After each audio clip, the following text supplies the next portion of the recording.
Military तालिम लिउँ, आवश्यक पर्यो भने सैनिक ट्रेनिङ लिउँ, आवश्यक पर्यो भने हामी राष्ट्रियताका पक्षमा कसरी चाहिँ लद्दाखमा चाहिँ ढुङ्गा माटो रडहरूले मान्छेहरूले लडेर सशक्त प्रतिरोध गरे प्रतिकार गरे त्यो कुरा प्रतिकार गर्न तपाईँ हामीले तयार हुन आवश्यक छ। चाइनाको हवाला देखाएर चाइनाको बहाना देखाएर चाइनासँगको युद्धको अवस्था देखाएर नेपालसँग वार्ता गर्न यदि भारत ब्याक हट्छ भने संयुक्त राष्ट्रसङ्घ र अन्तर्राष्ट्रिय अदालतमा लिपुलेख लिम्पिया दुराएर कालापानीको पक्षमा वकालत गर्ने बेला यही हो। अब हामीले आन्दोलन गर्नुपर्छ। मैले आज बाहिर छुटेपछि थाहा पाएँ हिजो मात्र भारतले हाम्रो राष्ट्रिय झण्डा जलाएको छ। खबरदार भारतीय विस्तारवाद, जतिखेर तिमीले लिपुलेख लिम्पिया दुराएर कालापानी लुटेका थियौ हामीले तिम्रो राष्ट्रिय झण्डाको सम्मान गरेका थियौँ, हामीले तिम्रो राष्ट्रिय झण्डा च्यातेनौँ, हामीले तिम्रो राष्ट्रिय झण्डालाई च्यातेका थिएनौँ। तर चाइनाले भारतीय सैनिकहरूलाई उसको भूमिमा प्रवेश गरेर धुल चटाइसकेपछि नेपालको रातो र चन्द्र सूर्य अङ्कित झण्डालाई च्यात्ने हिम्मत तिमीले कसरी गर्यौ?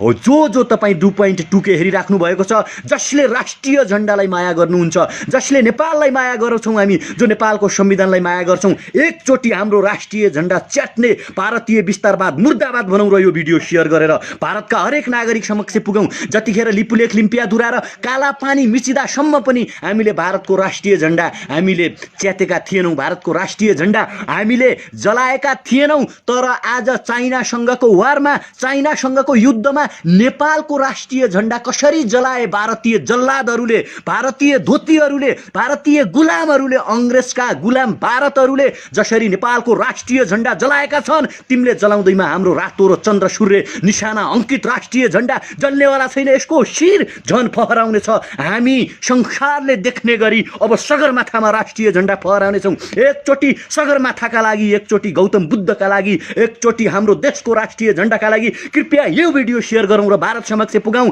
हामीले तिमीले हाम्रा लिपुलेख लिम्पिया दुराएर कालापानी मिच्दासम्म नजलाएको तिम्रो राष्ट्रिय झण्डा के थाहा गुलामहरू, तिमीहरूलाई तिम्रा पुर्खाहरू गुलाम बनेका थिए के थाहा? गुजरातमा हजारौं मान्छेहरूको हत्या गरेर रगतले मुछिएका हातले भारतको प्रधानमन्त्री बनेका नरेन्द्र मोदीलाई के थाहा झण्डाको स्वाभिमान के हुन्छ, झण्डाको स्वाधीनता के हुन्छ, आजादीको स्वाधीनता कस्तो हुन्छ, गुलाम नहुनुको परिणाम कस्तो हुन्छ भन्ने गुलाम भारतलाई के थाहा? तिमी हिजो पनि गुलाम थियौ र आज पनि तिमीहरू गुलाम मनोविज्ञान बोकेर बाँचिरहेका छौ। त्यही भएर आज चाइनाले तिमीलाई लखेट्छ, त्यही भएर आज पाकिस्तानले तिमीलाई लखेट्छ, त्यही भएर आज बङ्गलादेशले तिमीलाई लखेट्छ, त्यही भएर हामी नेपाली पनि तिमीहरूलाई लखेटिरहेका छौँ। हाम्रो राष्ट्रिय झण्डा जसरी भारतमा जलाइएको छ त्यसरी हामी तिम्रो राष्ट्रिय झण्डा जलाउन सक्छौँ। तर राष्ट्रिय झण्डा त्यो देशको स्वाधीनता हो, त्यो देशको इतिहास हो, त्यो देशको गर्व हो। त्यो देशको स्वाधीनता गर्व र इतिहासमाथि हामीले प्रहार गर्नु हुँदैन भन्ने मान्यता राख्छौँ। हो, शासक मनोवृत्तिसँग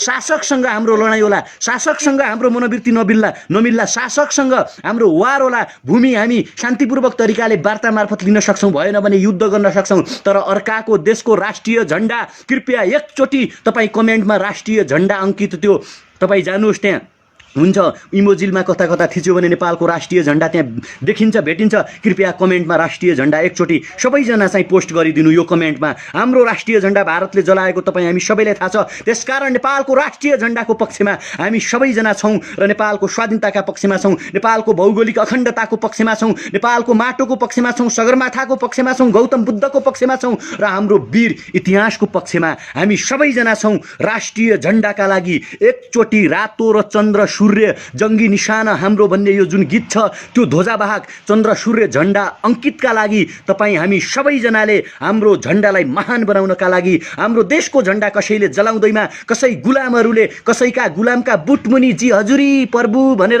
अङ्ग्रेजले शासन गरेका देशका केही तुच्छ भ्रष्ट पातकी र विस्तारवादीहरूले जलाउँदैमा हाम्रो देशको राष्ट्रिय झण्डा जल्ने पक्षमा छैन। कृपया कमेन्टमा एकचोटि सबैजना यहाँ ईशा गुरुङ दिदीले राष्ट्रिय झण्डा देखाउनु भएको छ, भरत छेत्रीले राष्ट्रिय झण्डा पोस्ट गर्नुभएको छ, सबैजना 2.3 के तपाईँहरू राष्ट्रिय हेर्दै हुनुहुन्छ। समीर भट्टले पनि राष्ट्रिय झण्डा यहाँ देखाउनु भएको छ। कृपया एकचोटि तपाईँहरू राष्ट्रिय झण्डा पोस्ट गरिदिनुहोस्। उमेश पाठकले पनि राष्ट्रिय झण्डा पोस्ट गर्नुभयो। राष्ट्रिय झण्डा पोस्ट गरेर यो भिडियो सेयर गरेर भारतीय विस्तारवाद समक्ष हामी सबैजना पुगाउँ कि नेपालको राष्ट्रिय झण्डा तिमीहरूले जलाउँदैमा, तिमीहरू गुलामहरूले जलाउँदैमा हामी कहिले गुलाम हुने छैनौँ। जीवन गुरुङले पनि यहाँ राष्ट्रिय झण्डा पोस्ट गर्नुभएको छ। म कमेन्टहरू हेरिरहेको छु, तपाईँहरूको सबैजना पोस्ट गरौँ र सेयर गरौँ। अब आयो कुरा एमसीसी को। हिजो संसदमा एकजना बेसार पानीवाला डक्टरले जो चाहिँ पिसिआर प्रविधि नेपालमा ल्याउने होइन कि बेसार खाउँ, बेसार हल्दी खाउँ, बेसार तातो पानी खाउँ भन्ने डक्टरले के भन्नुभएछ भने जोले जोले एमसिसीको विरोध गरिरहेका छन् तिनीहरू नपढेका हुन् भन्नुभएछ। बडा अनौठो लाग्दो कुरा। ए बाबा, भीमरावले अस्ति मात्रै पिएचडी गरेको हाम्रै आँखाले देखेको, हाम्रै कानले सुनेको त्रिभुवन विश्वविद्यालयबाट जो मान्छे आफू 8 कक्षा फेल छ, तपाईँ जति पनि हुनुहुन्छ कृपया केही गर्नु पर्दैन, एकचोटि तपाईँहरू गुगलमा जानुहोस्, मिलिनियम च्यालेन्ज कर्पोरेसन त्यहाँ हान्नुहोस्। नपढेको त ओलीजी रहेछन्, कसलाई नपढेको भनेको भने भीमराव नपढेका हुन्, झलनाथ खनाल नपढेका हुन्। अनि यत्रो नेपाली जनता जो यो दुनियाँभरिका मान्छे मजाले गुगल हेर्न सक्छन्, संसारभरिको अध्ययन गर्न सक्छन्, यत्रो देश छ, यत्रो जमाना छ, यत्रो मान्छेहरू नपढेको भनिदिने, दिउँसै मान्छेको आँखामा छारो हालिदिने बेसारे डक्टर। हलो बेसारे डक्टर, सरिता गिरीलाई त कारबाही गर्न सकेनौ, देख्यौ राष्ट्रियता कस्तो हुँदो रहेछ, चिनलाई सोध। कोही मित्र प्लिज हात जोडेर भन्छु केपी ओलीलाई यो भिडियो पुर्याइदिनु न। केपी ओलीले कृपया लद्दाखको भिडियो हेर्नु भएको छैन भने 20 जना भारतीय विस्तारवादीलाई रडले हानेर चाइनाले आफ्नो माटो कसरी बचायो हो केपी ओली। राष्ट्रवाद भनेको त्यो हो। चुनाव आउने बेला जित्नका लागि यसो राष्ट्रवादी जस्तो कुरा गरेर अनि दुनियाँभरिका मान्छेलाई नपढेको भन्ने हुन्छ। कोही यदि केपी ओली 8 कक्षा फेल होइन भने, केपी ओली तपाईँ 8 कक्षा फेल यदि होइन भने एकचोटि गुगलमा जानुस् र त्यहाँ मिलिनियम च्यालेन्ज कर्पोरेसन हान्नुस्। मिलिनियम च्यालेन्ज कर्पोरेसन हानेर कृपया 2.8 के तपाईँहरू हेर्दै हुनुहुन्छ, एकचोटि केपी ओली समक्ष यो भिडियो पुर्याइदिनु होला। उहाँले नेपाली जनताले पढेका छैनन्, जो एमसिसीको विरोध गर्छन् तिनीहरू विकास विरोधी हुन्, तिनीहरू एमसिसी चाहँदै विकास चाहँदैनन् भन्ने आरोप लगाउनु भएको छ नि। खड्गओली महाराज, तिमी 8 कक्षा फेल होइनौ भने, तिमी साँच्चीकै पढे लेखेका हौ भने एकचोटि गुगलमा जानुस्, त्यहाँ गएर मिलिनियम च्यालेन्ज कर्पोरेसन यसरी हान्नुस्। त्यहाँ आउँछ MCC is good investment for American people भनेको छ। यो भनेको के हो? यो भनेको के हो? केपी ओलीले अब यसको इक्जाम्पल, यसको नेपालीमा उल्था गरेर बताइदिनु पर्यो कि प्लिज 3.1 के तपाईँहरू हेर्दै हुनुहुन्छ, यदि तपाईँहरू एमसिसी चाहनुहुन्न भने केपी ओलीले के भन्नुभएको छ भने एमसिसीको विरोध गर्नेहरू नपढेका हुन् भन्नुभएको छ। मात्र 2 हात जोडेर बिन्ती गर्छु, धेरै म लडाइँ पनि गर्दैन। केपी ओली समक्ष हाम्रो धेरै केही भन्नु पनि छैन, केपी ओली समक्ष केही गर्नु पनि छैन के। मात्र केपी ओलीलाई एउटा प्रश्न सोध्नु छ, यो भिडियो पुर्याइदिनुहोस् केपी ओली समक्ष। केपी ओली महाराज, ल तपाईँ पिएचडी गरेको हो, तपाईँ पिएचडी गरेकै डक्टर, नुन पानी बेसारे डक्टर, हल्दी धनियाँ अदुवावालो डक्टर, पिसिआर चाहिँदैन, बोसो पगालौँला कोरोना भाइरसको, तपाईँले भनेको मान्छौँ। एकचोटि गुगल मिलिनियम च्यालेन्ज कर्पोरेसन हान्नुहोस् र त्यहाँ आउँछ MCC is good investment people आउँछ है।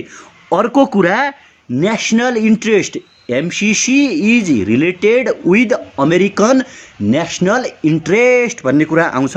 यसको जवाफ मेरो देशको पिएचडी होल्डर, मेरो देशका 3 करोड मध्ये सबैभन्दा ठुलो विद्वान, सबैभन्दा ठुलो पढे लेखेका, संसारका भएभरका Oxford, Cambridge, Harvard, JNU, TU, Nalanda युनिभर्सिटीको विज्ञता प्राप्त गरेका प्रधानमन्त्री महाराजले यसको नेपालीमा उल्था गरेर नेपाली जनतालाई बुझाइदिनु पर्यो। हामी लाटा जनता, पिएचडी नगरेका 8 कक्षा फेल प्रधानमन्त्रीको भाषामा भीमरावलाई बुझाइदिनु पर्यो, झलनाथ खनाललाई बुझाइदिनु पर्यो, प्रचण्डलाई बुझाइदिनु पर्यो, अर्को के अरे नारायण काजी श्रेष्ठलाई बुझाइदिनु पर्यो। आज मात्रै वामदेव गौतमले भन्नुभएको छ म एमसिसीको पक्षमा छैन, उहाँलाई बुझाइदिनु पर्यो।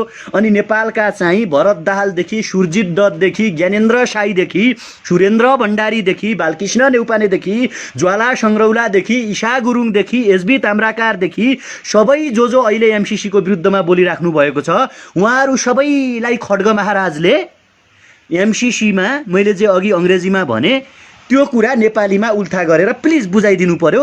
र यो कुरा बुझाउनका लागि खड्ग महाराजलाई चाहिँ यो भिडियो तपाईँहरूलाई पुगाइदिन मैले हार्दिक अनुरोध र आग्रह गरेँ। खड्ग महाराज पढे लेखेको मान्छे, हजुर त विद्वान मान्छे, हामी त युनिभर्सिटीमा नपढ्ने मान्छे, हजुर 8 कक्षा फेल यदि तपाईँ होइन भने प्लिज त्यो गुगलमा तपाईहरु पनि हुनुहुन्छ, तपाईहरु पनि हेरिराख्नु भएको छ। कृपया तपाईहरु पनि गुगलमा जानुस् र मिलेनियम च्यालेन्ज कर्पोरेसन हान्नुस्, त्यहाँ देखाउँछ MCC is good investment for American people, it is related with national interest of America भनेको छ। त्यसको नेपालीमा उल्था गर्नका लागि केपीओलाई आग्रह गरिदिनु पर्यो। मैले यति मात्रै भने। अर्को कुरा खड्ग महाराजले के भन्नुभएछ भने हिजोको संसदमा विकास विरोधी हुन्, एमसीसी के अरे एमसीसी को विरोध गर्नेहरू विकास विरोधी हुन् रे। के कुरामा विरोध पाऊँ? ए बाबा कहाँको हामी विकास विरोधी हो? 48 अरब रुपैयाँ अमेरिकाले दिने हो। मैले अघि पनि भनिसकेँ, हामी दिने देशका मान्छे हो, लिने देशका मान्छे होइनौँ। दिने देशका मान्छे। गौतम बुद्धले संसारलाई ज्ञान दिए, खड्ग महाराज ऋण लिए है। हेर्नुहोस् है, गौतम बुद्धले, please point to be noted, यो भिडियो पनि यो कुरा पनि केपीओलाई सुनाइदिनु होला, सेयर गरेर हुन्छ कि वा तपाईँले स्टाटस लेखेर हुन्छ।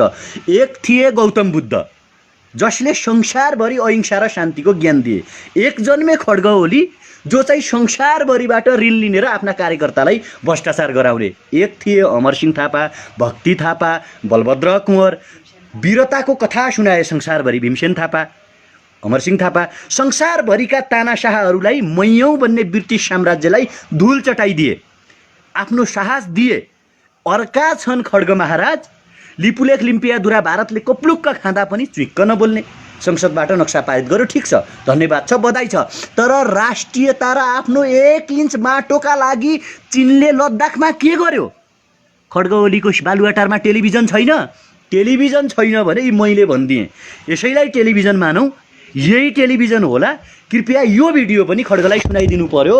लद्दाखमा 1 इन्च माटोका लागि, ध्यान दिनुहोस् है, लद्दाखमा 1 इन्च माटोका लागि चाइनाले के गर्यो? खड्ग ओलीको बालुवाटारमा टेलिभिजन छैन? देशको प्रधानमन्त्री त्यत्तिकै हुन पाइन्छ? टेलिभिजन छैन भने सार्वजनिक आह्वान गरून्, म खाजा नखाएर तपाईँ हामी सबैजना मिलेर एउटा टेलिभिजन त्यहाँ टाँसिदिउँ र त्यो भिडियो पनि खड्ग ओलीलाई देखाइदिउँ। प्लिज, राष्ट्रियता त्यस्तो हुन्छ, माटोको लडाइँ त्यस्तो हुन्छ। मुखले त म के पनि भनिदिउँला, म बाराक ओबामालाई परास्त गर्छु भनिदिउँला, डोनाल्ड ट्रम्पलाई चुनाव हराउने केपी ओली नै हुन् भनिदिउँला, अमेरिकालाई नेपाल बनाउँछौँ पनि भनिदिउँला, भनेर हुँदैन, व्यवहारमा देखाउनु पर्यो। र अर्को आरोप उहाँले के लगाउनु भएछ भने एमसीसीका समर्थक होइनन् कि एमसीसीको विरोध गर्नेहरू विकास बोरिदो हुन्। यदि खड्ग महाराजलाई बालुवाटारका शासकलाई जानकारी छैन, खबर छैन भने म एकचोटि आग्रह गर्न चाहन्छु, संसारको इतिहास पढ्न अनुरोध गर्दछु।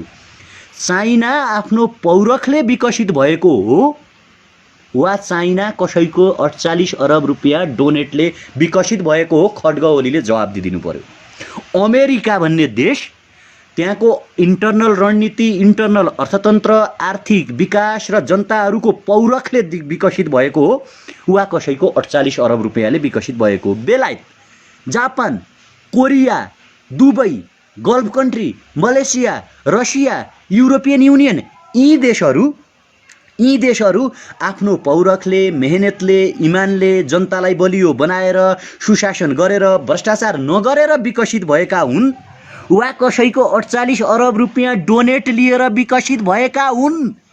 खड्ग महाराज, नैतिक प्रश्न हो। मलाई त जेल हाल्नु होला, तर भ्रष्टाचारलाई जेल कहिले हाल्नुहुन्छ? लिपुलेख लिम्पियाधुरा र कालापानी भारतको हो भन्नेलाई जेल कहिले हाल्नुहुन्छ? ओम्नी समूहलाई जेल कहिले हाल्नुहुन्छ? अनि ती देशहरू मागेर विकसित भएका हुन् वा आफ्नो पौरखले विकसित भएका हुन्? कृपया 3.6 के तपाईहरु हेर्दै हुनुहुन्छ, तपाईहरुलाई मैले आग्रह गरेँ, यो भिडियो शेयर गर्न अप्ठ्यारो लाग्छ भने एकचोटि सामाजिक सञ्जालबाट प्रश्न सोधिदिनुहोस् कि होइन भने यो भिडियो शेयर गरेर खड्ग ओलीलाई पुगाइदिनुहोस् कि देश विकास आफैले गर्ने हो वा देश विकास अर्को आएर गरिदिने हो। नेपाल देशको ठेक्का अमेरिकालाई दिने हो भने खड्ग ओली बालुवाटारको ठेक्का कोलाई दिन्छौ? सिंहदरबारको ठेक्का कोलाई दिने हो? संसद भवनको ठेक्का कोलाई दिने हो? मेरो घर कस्तो बनाउने भन्ने कुरा छिमेकीले आएर भनिदिनु पर्छ? नेपालमा बुद्धिजीवी छैनन्? आज 40-50 लाख युवाहरू संसार बनाइरहेका छन् भने हाम्रो युवा यो देश बनाउन सक्दैनन्? मैले हरेक चोटि भन्छु, हामी सक्छौं यो देश बनाउन। चाडौं प्रधानमन्त्री, मन्त्री, सांसद, सभासद, तपाईको चाहिने वडा अध्यक्ष, नगरपालिकाका मेयरको तलब पनि 10,000 मा झाडौं। 80 लाख युवालाई नेपाल ल्याउँ र हाम्रो तलब पनि 10,000 बनाऊँ। 10 वर्षसम्म नेपालको सार्वजनिक पद धारण कोही पनि नगरौँ। तलब 10,000 सबको, प्रधानमन्त्रीको पनि तलब 10,000, हाम्रो तलब पनि 10,000 र हामी काम गर्छौँ। लप्सीफेदीदेखि भारतको कुन ठाउँमा सडक जोड्नुपर्छ हामी काम गर्न तयार छौँ, तर भ्रष्टाचारीलाई मृत्युदण्ड होस्। तपाईँ हाम्रो तलब 10,000 होस्, न कि कोही BMW कारमा चढ्ने, कसैले खान नपाएर विदेश जानुपर्ने अवस्था नआइलागोस्। के प्रधानमन्त्री तपाईँ गर्न तयार हुनुहुन्छ? देश विकास हामी गर्छौँ। भ्रष्टाचारीलाई मृत्युदण्ड दिन तयार हुनुहुन्छ? 10 वर्षसम्म तपाईँलाई प्रधानमन्त्री मानेर देश विकास गर्न, देशका हरेक ठाउँमा साब्बल बिल्चा कोदाला फाउडा चलाउन हामी तयार छौँ। के तपाईँ कारबाही गर्न सक्नुहुन्छ प्रधानमन्त्री साहेब? मेरो त बिहे पनि भएको छैन, छोराछोरी जन्मेका छैनन्। जसको यहाँ छोराछोरी छन्, यो भिडियो हेरिराख्नुभएका हाम्रा मित्रहरूको, तपाईँहरूको छोराछोरी, प्रधानमन्त्रीका नातिनुतिना, नगरपालिका प्रमुखका छोराछोरी, प्रहरी प्रमुखका छोराछोरी, सांसद सबैका छोराछोरीहरूलाई एउटै शिक्षा दिउँ र सबैजना देशमा 10 वर्षसम्म काम गरौँ। यो देश संसारको विकसित देश भएन भने त्यसपछि हामीलाई के दण्ड दिनुपर्छ त्यो सजाय भोग्न हामी तयार छौँ। के महाराज त्यो गर्न तयार हुनुहुन्छ? अनि तपाईँ आफ्ना मान्छेलाई भ्रष्टाचार गराउने, 10 अरबको हिसाब किताब नदिने, भ्रष्टाचारमा सुर्लुम्ब डुब्ने, अनि MCC मार्फत नेपालको प्राकृतिक स्रोत साधन अमेरिकालाई नसुम्प्यौँ, नेपालको भर्जिन ल्यान्ड नेपाललाई अमेरिकाको हातमा नदिउँ भन्ने हामी जस्तो राम्रोसँग MCC का बुदा केलाएर त्यसको अङ्ग्रेजीलाई नेपालीमा ट्रान्सलेट गरेर हेर्ने मान्छेलाई विकास विरोधी भन्ने? के विकास विरोधी गर्यौँ? हामीले भन्यौँ लिपुले क्लिम्पिया दुरा र कालापानी हाम्रो हो भन्दाखेरि तिमीले हाम्रो हातमा हतगडी लगायौ। भारतले पेल्यो खड्गओलीलाई। अमेरिकाले भनेको छ MCC पास गरिनस् भने तेरो कञ्चटमा पिस्तुल तेर्स्याइदिन्छौँ। अमेरिका र भारतको रिस हाम्रो हातमा हतगडी लगाएर देखाउने?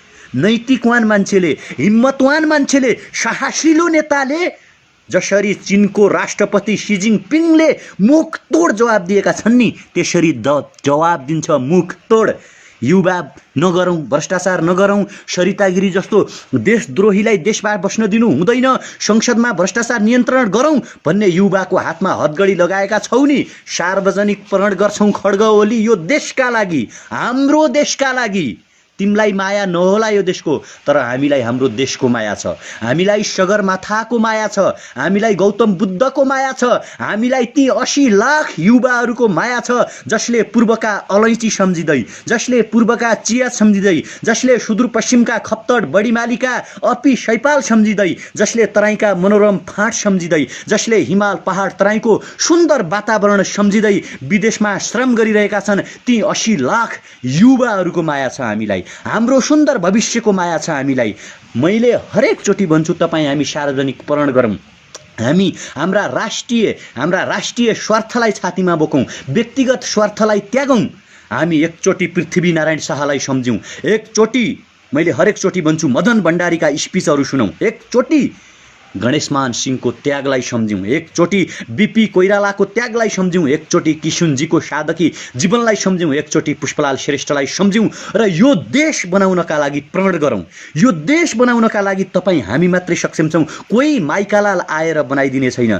मेरो प्रश्न छ खड्गओलीलाई, जसले MCC को विरोध गरे एक मान्छेलाई मेरो प्रश्न छ, UNDP ले नेपालमा काम गरेको कति भयो? युनिसेफले नेपालमा काम गरेको कति भयो? नेपालमा कति NGO र INGOहरू छन्? ती NGO र INGOहरू दोस्रो विश्वयुद्धको अन्त्यसँगै नेपालमा काम गर्दै आइरहेका छन्। नेपालको छाउपडी प्रथा हट्यो कि हटेन? नेपालको गरिबी हट्यो कि हटेन? नेपालका युवाहरू विदेश जान रोकिए कि रोकिएनन्? यस्तो कुरा देख्दा देख्दै MCC ले देश विकास गर्छ भन्ने कुरालाई हामी सही भन्न सक्छौँ? देश विकास नेपाली युवाले गर्ने हो, देश विकास नेपालको नागरिकले गर्ने हो। त्यसकारण MCC जस्तो राष्ट्रघाती सम्झौताको टेबुलेसनमा कुनै पनि युवा हुने छैनन्। आउनुहोस् हामी स्वार्थ त्यागौँ। मैले भने थुप्रै युवाहरू अहिले सडकमा आइराख्नु भएको छ, भोलि सिंहदरबार र बालुवाटारबाट थुतिनेछन्। यो कुरा खड्गओलीले राम्रोसँग जान्दा हुन्छ। त्यसकारण MCC जस्तो राष्ट्रघाती सम्झौताको तपाईँ हामी सबैजना मिलेर विरोध गरौँ। आउनुहोस्, मैले के त्याग गर्नुपर्छ?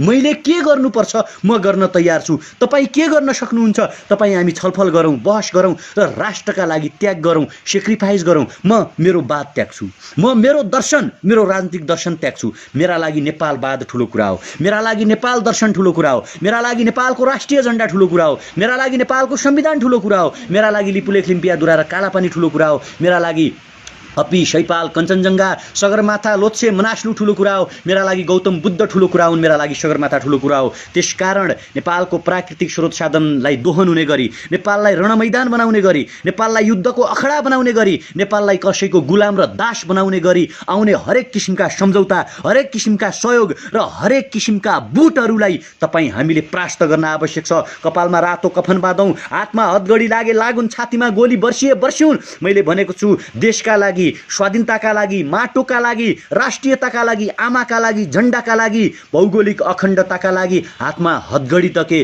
छातीमा हाँसी हाँसी गोली थाप्न हामी तयार छौँ। एमसीसी जस्तो राष्ट्रघाती सम्झौता कुनै पनि हालतमा हामी हाम्रो देशमा लागू हुन दिने छैनौँ। हामी हरेक किसिमका आन्दोलन गर्न तयार छौँ। मैले हरेकचोटि भन्दै आएको छु, कृपया यो कुरालाई पनि तपाईँ नोटेट गरिदिनु होला। हामी बुद्ध जन्मेको देशको मान्छे हो, बुद्धले शान्तिको कुरा गर्छन् र यदि कसैले बुद्धलाई जिस्क्यायो भने, बुद्धमाथि प्रहार गर्यो भने विद्रोह अब सम्भव छ। विद्रोहलाई कसैले रोक्न सक्दैन। त्यसकारण विद्रोही युवालाई जबरजस्ती विद्रोही नबनाऊ। केपी ओली तपाईँ जनताले चुनेको प्रतिनिधि हो, संसदबाट एमसीसी पारित गर्ने कुरा नगरौँ र तपाईँ सबैलाई म धन्यवाद दिएर टाढाको बनाउँदिन। कृपया एकचोटि यो भिडियोमा नेपालको नेसनल झण्डा कमेन्ट गरिदिनुहोस् सबैजना, किनकि विस्तारवादी भारतले हाम्रो राष्ट्रिय झण्डालाई तहस नहस पारेको छ, आगो लगाएको छ। गुलाम बनेका देशका मान्छेले, गुलामी भोगेका देशका मान्छेले नेपालको राष्ट्रिय झण्डा जलाउनुको कुनै तुक छैन। तिमीहरूको मानसिकतामा हिजो पनि गुलामी थियो, आज पनि गुलामी छ र भोलि पनि तिमीहरू गुलाम बाँच्नेछौ। आज चाइनाले तिमीहरूलाई ठोकिरहेको छ, पाकिस्तानले ठोकिरहेको छ, केपी ओलीले ठोक्छन् ठोक्दैनन् थाहा छैन, तर हाम्रो लिपुले कालापानी लिम्पियाधुरा फिर्ता दिएनौ र हाम्रा झण्डा जलाइरह्यौ भने तिमीहरूलाई हामी ठोक्नेछौँ भन्ने आधारका साथ कमेन्टमा राष्ट्रिय झण्डा एकचोटि छोडौँ। तपाईँले व्यक्तिका विरुद्धमा बोल्नुभयो, मलाई छुटा भनेर तपाईँ बोल्नुभएको होइन, तपाईँ भ्रष्टाचारको विरुद्धमा बोल्नुभएको हो, तपाईँ सरिता गिरी जस्तो देशद्रोही नकाबधारी मान्छेको विरुद्धमा बोल्नुभएको हो, तपाईँ राष्ट्रियताको पक्षमा बोल्नुभएको हो, तपाईँ लिपुलेख लिम्पियाधुरा र कालापानीको पक्षमा बोल्नुभएको हो, तपाईँ सगरमाथाको पक्षमा बोल्नुभएको हो, तपाईँ बुद्धको पक्षमा बोल्नुभएको हो र बुद्ध सगरमाथा भ्रष्टाचारको विरुद्धमा विदेशमा अल्पत्र युवालाई नेपाल ल्याउने बनाउन सक्दिन। त्यसकारण तपाईँ सबैलाई रिस्पेक्ट छ, तपाईँ सबैलाई छातीमा हात राखेर नमन गर्न चाहन्छु।